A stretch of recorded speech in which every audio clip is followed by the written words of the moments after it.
Hello বন্ধুরা, আজকে আমি আসলাম আমাদের বরপেটা রোড ঝুলন মন্দির। দেখেন, এটা আমাদের বরপেটা রোড ঝুলন মন্দির।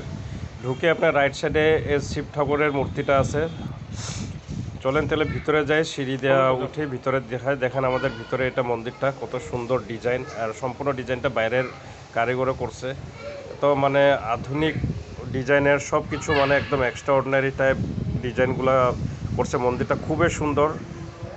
আর মন্দিরের ভিতরে আসলে একদম মানে এমন হয়, মানে মন একদম পুরা মানে শান্তি হয়ে যায়। খুবই সুন্দর মন্দিরটা, খুব ভালো বানাইছে মন্দিরটা। দেখেন, এটা আমাদের বরপেটা রোডের ঝুলন মন্দির।